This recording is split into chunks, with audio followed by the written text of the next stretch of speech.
A gente vê no Evangelho comumente as pessoas, as imagens de quem seguia Jesus. Nós temos os adversários de Jesus, que eram, por exemplo, os fariseus, poder sacerdotal. Depois nós temos a multidão, eles seguiam mais à distância, mas tinha uma multidão. Bom, gente, multidão há 2000 anos deviam ser assim, 20 pessoas,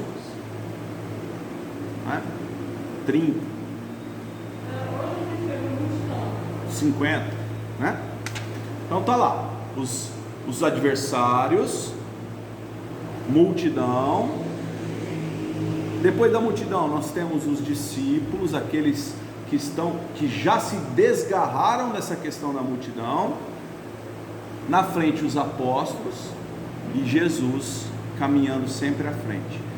Podem reparar, em qualquer situação que está escrito no Novo Testamento, Jesus caminhava à frente, nos demonstrando a vibração superior de Jesus. O que era o discípulo que se desgarrou da multidão?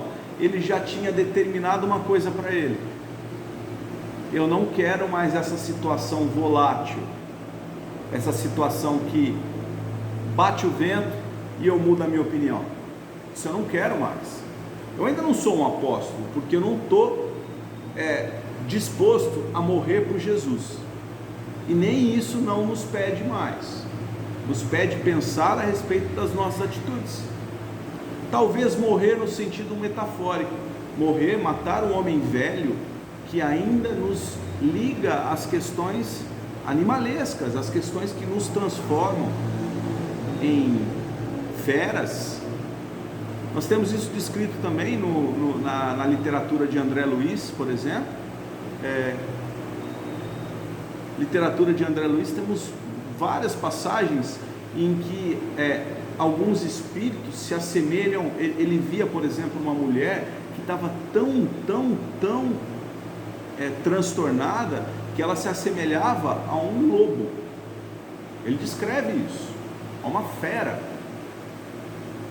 É como se nós plasmássemos através desse pensamento essa figura abominável, né? Então a proposta é essa, é que nós desgarremos primeiramente da questão da multidão e passamos a observar uma nova mudança de vida.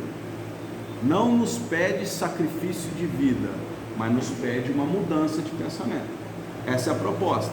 Por quê? Porque a minha maneira de pensar interfere no mundo mental do mundo. A gente fala isso em doutrina espírita, a gente chama de psicosfera. Nós temos aqui nesse salão uma psicosfera muito favorável por conta dessa pintura ali atrás. Todo mundo que entra aqui repara ela, não repara? Imagina se não fosse essa beleza. Sempre me encanta isso, né? Um lago, as cachoeiras, as corredeiras. É uma visão assim sensacional. Agora, imagina se essa visão fosse uma parede escura, né? Lodosa, parecendo assim treva mesmo, árvores sem folhas, né? Tempo fechado. Qual seria a psicosfera desse lugar? Entenderam como é esse pensamento? E quando eu penso lodo, árvore sem folhas, tristeza, amargura, cinza, eu contribuo para prejudicar a psicosfera do todo.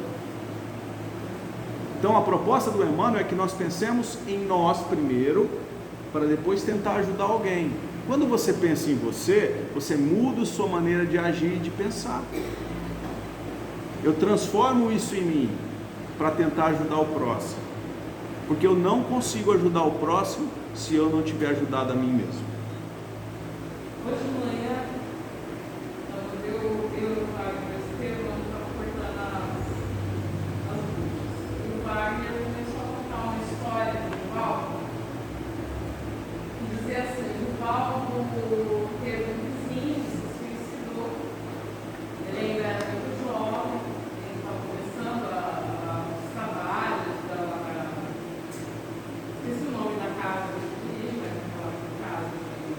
Casa do Caminho.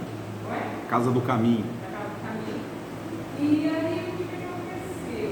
Ele ficou muito condoído, né? Do vizinho dele ter sido suicidado. E aí, o que ele fazia? Sempre que ele fazia uma prece, ele direcionava uma prece para essa pessoa. E com o passar dos anos, ele foi se direcionando a pessoas como essa que ele se conduía. Depois de um tempo, ele teve assim, vários problemas dele, e ele começou a ficar muito triste. E aquela tristeza começou a invadir o Divaldo, começou a invadir o campo mental dele. E o Divaldo começou a, como eu posso dizer, deixar essa tristeza tomar conta dele, deixar de fazer as coisas que ele fazia. E ele começou a parar de rezar por essas pessoas que ele prezava, que ele tinha compaixão por muito orgulho deles. E aí um dia chegou o espírito da mediunidade dele, que tinha, virou para ele e falou assim: Valdo, por favor, não deixe você a tristeza tomar conta de você. Porque sem você para orar pela gente, para nos guiar, quem é que vai ter? Quem de nós vai ter alguém por nós? E ele olhou para o espírito e falou assim: mas eu não te conheço. Ele falou assim: você não me conhece fisicamente. Ele falou: só que eu sou aquele para quem você reza desde que eu tive a minha mãe. Quer dizer, ele chegou a multidão de gente chegou para ele, pedindo para ele não deixar a tristeza dele, do campo mental, tomar conta dele, porque eles necessitavam daquela oração dele, diária, todo dia. Que coisa linda, hein? Ó, então vamos ler. Rapidinho, pessoal. A multidão continua seguindo Jesus na ânsia de encontrá-lo, mobilizando todos os recursos ao seu alcance. Procede de todos os lugares, sequiosa de conforto e revelação. Inútil a interferência de quanto se interpõe entre ela e o Senhor, porque de século a século a busca e a esperança se intensificam. Não nos esqueçamos, pois, de que abençoada será sempre toda colaboração que pudermos prestar ao povo em nossa condição de aprendizes. Ninguém precisa ser estadista ou administrador para ajudá-lo a engrandecer-se. Então, todos nós podemos. Todos nós. Boa vontade e cooperação representam as duas colunas mestras no edifício da fraternidade humana. E contribuir para que a coletividade aprenda a pensar na extensão do bem é colaborar para que se efetive a sintonia da mente terrestre com a mente divina. Descerra-se à nossa frente, então, precioso programa neste particular. Aí ele traz para a gente assim: como você faz então? Como você colabora com o pensamento coletivo, né? Como? Na alfabetização, por exemplo, leitura edificante, palestra educativa, exemplo contagiante na prática da bondade simples, divulgação de páginas consoladoras e instrutivas, exercício da meditação. Seja a nossa tarefa primordial o despertamento dos valores íntimos e pessoais. Auxiliemos o companheiro a produzir quanto possa dar de melhor ao progresso comum, no plano, no ideal e na atividade em que se encontra. Então, nós não precisamos de nada mirabolante, nem de um espaço determinado, para que a gente possa melhorar essa condição da psicosfera. A nossa e, por consequência, a do coletivo. Todo mundo já entrou numa casa de alguém e você se sentiu muito à vontade nessa casa. O contrário é verdadeiro. Isso é psicosfera.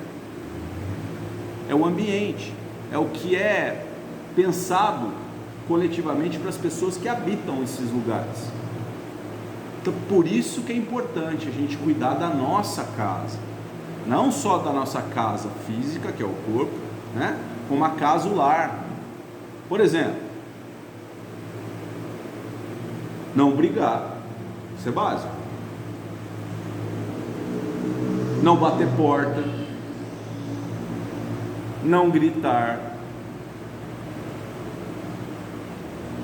O que mais? Oi? Fazer o evangelho no lar. O que mais? Entendeu? Claro que cada um vai fazer o que quer, mas essas são determinações de pessoas que conhecem mais do que a gente. Eles estão vendo. Isso prejudica o ambiente. E ele termina: orientar o pensamento, esclarecê-lo e sublimá-lo é garantir a redenção do mundo, descortinando novos e ricos horizontes para nós mesmos. Ajudemos a vida mental da multidão, e o povo conosco encontrará Jesus mais facilmente para a vitória da vida eterna. Então, se a gente já se coloca como discípulo, a gente já se desgarrou da multidão, desse pensamento que ora bate, ora volta, então nós podemos contribuir com a psicosfera, porque do contrário a gente vai pensar igual o povão, e o povão é o vento que bate. Mas não é isso que Deus deseja da gente. Quando a gente muda de opinião toda hora, nesse sentido, a gente não é feliz. E a gente não veio para a terra para sofrer. Ninguém está aqui para sofrer. A gente está aqui para aprender. Isso é verdade. Às vezes as lições são duras. É verdade. Agora, são lições. Quando a gente passa a fase, você olha para a lição e fala assim: nossa, eu vivi isso tudo e eu achava que aquilo lá era um problema. Fala, Jorge. Tem um estudo, né, a própria casa de depressão, Tá o que, Jorge? a cor das paredes da sua A cor. O Jorge. Essa tua casa é simples, essa tua casa é bege, são cores que te trazem depressão. Por consequência, se você tem o gênero da depressão, você vai adquirir isso, você vai estar adquirindo e você pior. Entendi. Então, quando você tem essa casa de cor amarela, então, o verde são e usa verde no hospital. Então, essas duas são as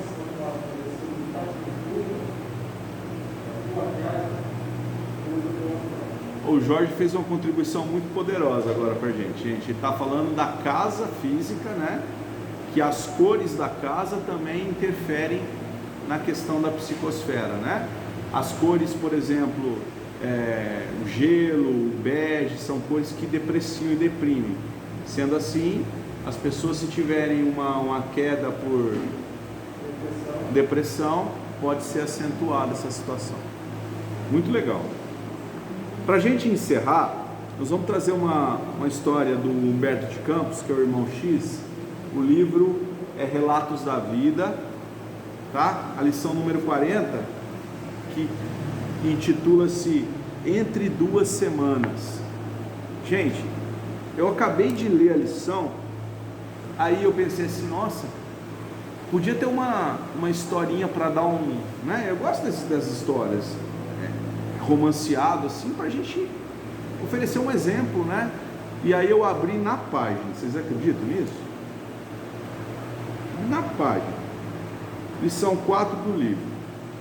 Rogério, esse irmão, que era espírita, concluindo as instruções da noite, através da médium Dona Jovina, Rogério era o mentor, né? Estava terminando o trabalho mediúnico. O João Anselmo, que era um corretor de imóveis e um dos frequentadores da casa, apelou para o espírito, dizendo assim: querido mentor, nós precisamos mudar essa condição para ajudar as pessoas. Não dá para a gente ficar contando com doações. As doações às vezes demoram, as pessoas às vezes esquecem, né? Ou às vezes as pessoas não têm mesmo para doar. Vocês podiam mexer aí os pauzinhos na espiritualidade e fazer aparecer assim um montante bom de dinheiro. Isso é coisa para se pedir? Pensa. É bem metafórico, né? Mas, precisava de um montante substancioso para que a gente conseguisse ajudar mais pessoas. Tem muitas pessoas passando necessidade, asilos para a gente erguer, né? Pessoas na rua, passando frio, e ele dizia coisa desse tipo assim: compreendo muito bem que os princípios espíritas não me autorizam a rogar-vos apoio na solução de problemas financeiros. Entretanto, como desejaria receber o amparo da vida maior? Tantos doentes abandonados, tantos meninos desprotegidos. Dinheiro, meu amigo, a gente precisa de dinheiro. O mentor esperou ele terminar de falar, pediu calma para ele, que eles iam ver o que acontecia, vamos deixar para depois, isso não é o momento, e encerrou a reunião. 2 dias depois, esse homem estava andando na rua e bateu um daqueles, sabe aqueles redemoinhos que passa assim de vez em quando? É quando está muito quente, né? Passa um redemoinho assim, levantando um pouco de terra, e ele abaixou assim, então estava em cima dele. Aí ele abaixou um pouco assim, que ele passou, ele fechou o olho, bateu a poeira assim. Quando ele olhou no pé dele, tinha uma nota de 10 mil cruzeiros. Eu não sei o que significa 10 mil cruzeiros, mas vamos pensar assim, 200 reais, né? Que é a maior nota que a gente tem aqui no Brasil. Aliás, eu nunca vi, você já viu?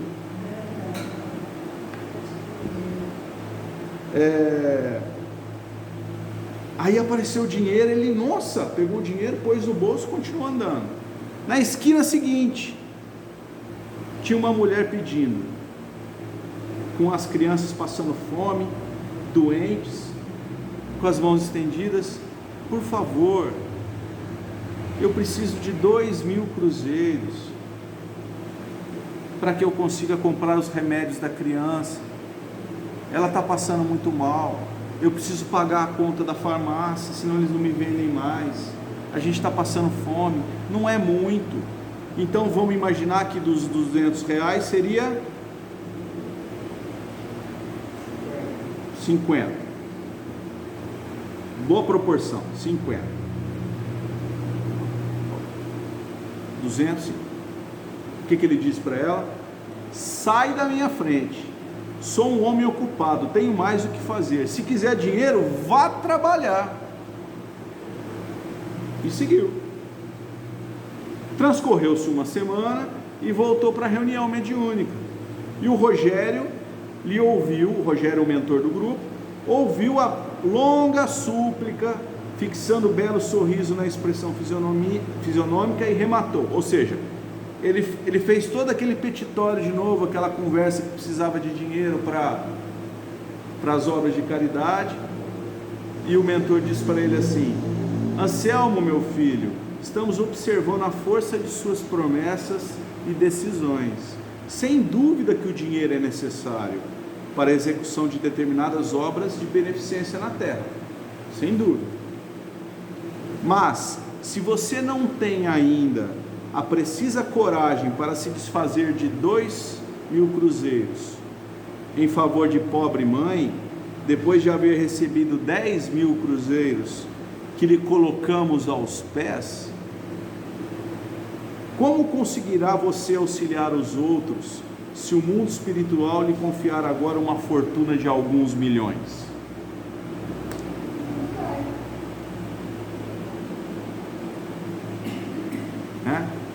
Então assim, esse é o comportamento comum, né? Esse é o comportamento comum. Esse é o comportamento da multidão. Porque a multidão, ela bate o vento e ela muda a maneira dela de agir. Então ele queria dinheiro para as obras de ajuda ao próximo. O dinheiro chegou, ele tinha a obra na esquina seguinte. O que ele fez? Esqueceu aquilo tudo, né? Era favorável para ele esquecer naquele momento. Então, nos desgarremos da multidão, sejamos mais discípulos e pensemos mais na vida coletiva, tá? Essa é a lição de hoje. Obrigado, pessoal.